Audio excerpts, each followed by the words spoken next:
அஸ்ஸலாமு அலைக்கும். வணக்கம். ஷைஃபா அப்துல் மலிக். நீண்ட கால இடைவெளியின் பின்னர் மீண்டும் ஒரு பதிவோடு வந்திருக்கின்றேன். மனித வாழ்வியலின் யதார்த்தங்கள், உண்மைகளை பேசுகின்ற ஒரு ஆய்வின் பின்னணியிலிருந்து வந்த ஒரு பதிவுதான் இது.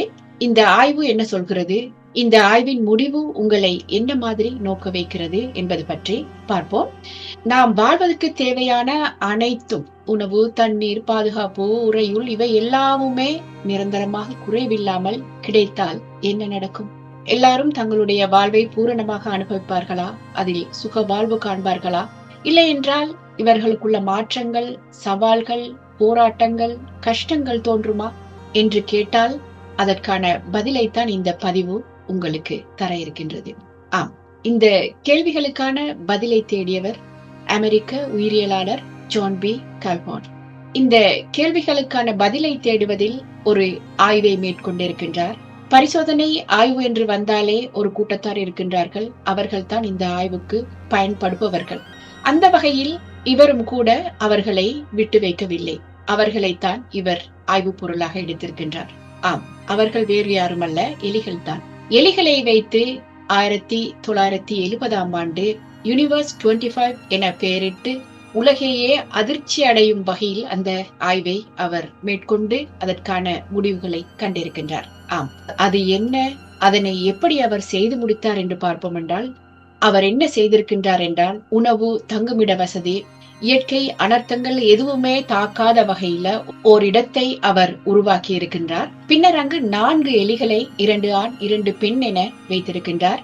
முதலில் ஒரு ஆச்சரியப்பட வைக்கக்கூடிய அளவில் இந்த எலிகள் இனப்பெருக்கம் செய்தன. ஆனால் 315 நாட்களுக்கு பிறகு அவர் பார்க்கும் போது எலிகளின் இனப்பெருக்க விகிதம் குறைந்து கொண்டே வந்திருக்கின்றது. அன்னளவாக 600 எட்டும் போது அந்த எலிகளுக்கிடையே புதிய மாற்றங்கள் உருவாகி இருக்கின்றன. அந்த மாற்றங்கள் மிக மோசமானவையாக இருந்திருக்கின்றன. பெரிய எலிகள் பலவீனமான எலிகளை தாக்க தொடங்கி இருக்கின்றன. இது ஆண் எலிகளுக்கிடையேயான உளவியல் ரீதியான ஒரு சரிவுக்கு வழிவகுத்திருக்கின்றது. சில பெண் எலிகள் தங்களோட குட்டிகளை பராமரிப்பதை கைவிட்டிருக்கின்றன. எந்த காரணமுமே இல்லாமல் மற்ற பெண் எலிகளின் குட்டிகளை தாக்க தொடங்கி இருக்கின்றன. இப்படியே போக காலப்போக்கில் இளம் எலிகளுக்கிடையேயான இறப்பு விகிதம் அதிகரித்து பிறப்பு விகிதம் 0 குறைந்தது.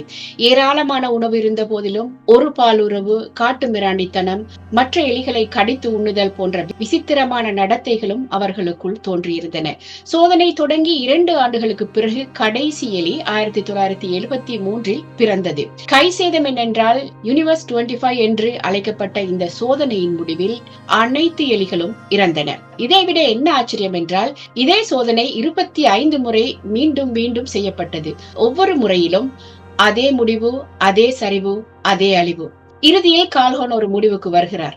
அவர் என்ன சொல்கிறார் என்றால், சமூகங்களுக்கு, அதாவது எலிகளோ மனிதர்களோ முயற்சி அல்லது சவால் இல்லாமல் அனைத்து வசதிகளும் வழங்கப்பட்டால் அவற்றின் பண்புகள் நாசமாகி அழிவு நிச்சயம் ஏற்படும் என்று அவர் அடித்து கூறுகிறார்.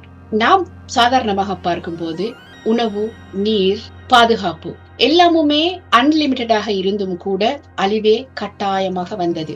ஏனென்றால் சவால்கள் இல்லாத வாழ்க்கை, முயற்சி இல்லாத சமூகம் பண்புகளை சிதைக்கும். யூனிவர்ஸ் 25 பரிசோதனை, இந்த ஆய்வு இதையே உண்மையாக எடுத்து காட்டியிருக்கின்றது. பெரிய எலிகள் பலவீனமானவர்களை தாக்கின, பெண்கள் குட்டிகளை பராமரிக்க மறுத்தனர், இளம் எலிகளின் பிறப்பு குறைந்து இறப்பு அதிகரித்தது. எல்லா வசதிகள் இருந்தாலும் கூட சமூகத்தில் பண்பு, ஒற்றுமை அழிந்து அழிவுதான் நிச்சயமானது. இஸ்லாமியர்களை பொறுத்தளவில் இந்த ஆய்வின் முடிவானது புதிதானது, ஆச்சரியப்படுவதற்கான ஒன்றல்ல. 1400 ஆண்டுகளுக்கு முன்பே அல் குர்ஆன் இதனை மிக தெளிவாக, அழகாக, வெளிப்படையாக கூறியிருக்கிறது. அல்லாஹ் தன் அடியார்களுக்கு எல்லாவற்றையும் அளவின்றி வழங்கியிருந்தால் அவர்கள் பூமியில் அநியாயம் செய்து பரபரப்பை ஏற்படுத்தி இருப்பார்கள். ஆகவே அவன் கணக்கிட்ட அளவுக்கே வழங்குகின்றான். நிச்சயமாக அவன் தன் அடியார்களை நன்கு அறிந்தவனும் கவனித்துக் கொண்டிருப்பவனும் ஆவான். அல் குர்ஆன். இது அல் குர்ஆன் வசனம் 1400 ஆண்டுகளுக்கு முன்பே தெளிவாக கூறப்பட்ட விடயம். இந்த கதை உண்மையில் எலிகள் குறித்த ஆய்வல்ல, மனிதர்கள், சமூகம், வாழ்வியல் உண்மைகள் குறித்த ஒரு எச்சரிக்கை.